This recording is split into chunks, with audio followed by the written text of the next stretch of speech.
আমার ক্ষতি হয়েছে 3 বিঘা ধান লাগাইছিলাম, পরিচয় দিয়ে একবার সব শেষ হয়ে গেছে। কি ক্ষতি হয় আপনার, যে খেত করবে সেই খেতই ক্ষতি হয়।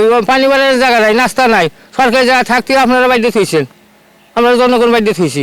এই জন্য পানি বাড়ার পর না দিয়ে খেত খোলা নষ্ট হয়ে যাচ্ছে।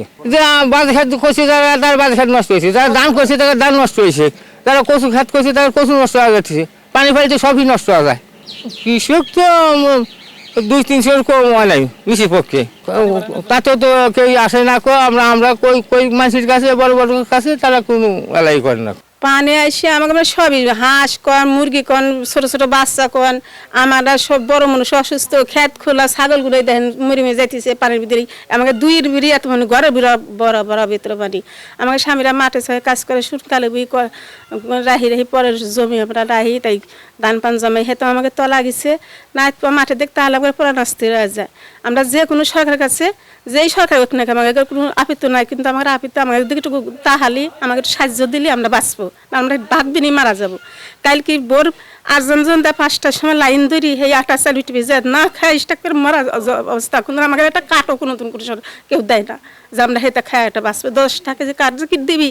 সামান্য বৃষ্টিতেই আমাদের ফসল তোলা যায়। 2-3 বার ধান লাগাইছি, সব নষ্ট হয়ে গেছে। আমার 12 বিঘা ধান তোলাইছে, আর ওই 40-17 কচু মানে মুখে কচু, আর ওই 25-27 বেগুন তোলাইছে। আমার মানে বর্তমানে আর কিছু নাই, আর সব তোলা আইছে 2 বা 3 বার বৃষ্টি নেমে মানে পানি বাড়ায় না, আমরা আটকে ফিরে এরকম তোলা আইছে। আমার কারণ হচ্ছিল 5-7 বছর ধরে আমাদের এই মাঠে কোনো ধান হচ্ছে না, কৃষক ক্ষতিগ্রস্ত হচ্ছে।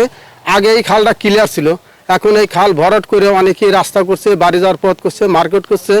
যদি পানিটা বাড়া যাওয়ার ব্যবস্থা থাকতো তাহলে কৃষক ক্ষতিগ্রস্ত হতো না। আচ্ছা, আমাদের দাবি, আমরা বাঁচতেছি না, এই আমাদের এই ক্যানালের মুখগুলো সব সাফ করে দিতে হবে, না হলে আমরা তলা মরে যাবো।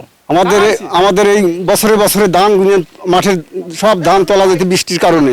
আমাদের এই জোলা নালিগুলো একটু পরিষ্কার করার দরকার, সরকারের কাছে আমাদের আবেদন। আচ্ছা, আমরা বলতেছি এখন যে এই যে কালবোর্ডগুলো ছিল আগে, কালবোর্ড কিংবা জুলা ছিল, এই জুলাগুলো বন্ধ হওয়ার কারণে এই পানি বন্ধ দেওয়া হয়ে আমরা করছি, পানি বাড়ানোর কোনো নাই। যে রাস্তায় আগে যে ছিল ড্রেন ছিল, ড্রেন ভরে বাড়ি করা হয়েছে। আর ওই মেন রাস্তা আমাদের একটা করিডোরের একটা ছিল, কালবোর্ড ছিল, সেখানে এই রাস্তাটা মানে কালবোর্ড বন্ধ করে দিয়ে রাস্তা করা হয়েছে, পানি আমাদের পাস হতে পারে না। এই কারণে আমরা পানি বন্ধ আছি, মাঠগুলো তোলা যাচ্ছে। আর সম্পূর্ণ ধান আমরা ইরি ধানও তোলা যায়, আমন তো একবারই মনে করেন নষ্ট হয়ে যায়। ঠিক আছে, এই পানি বের হওয়ার জন্য আমাদের একটা যে কোনো একটা পদক্ষেপ আমাদের সরকারের কাছে আবেদন। 10 জায়গা বাড়ি করছি, তার কারণ দোকানপাট করছে, মার্কেট করছে, এটা পানি বাড়ায় না, এই জন্যই ধান পানি নষ্ট হয়ে যায়। আমাদের এই 2-3 মৌজার সাবেক মহদাপুর, গোপীনাথপুরের পানি বাইর হওয়ার কোনো কায়দা নাই।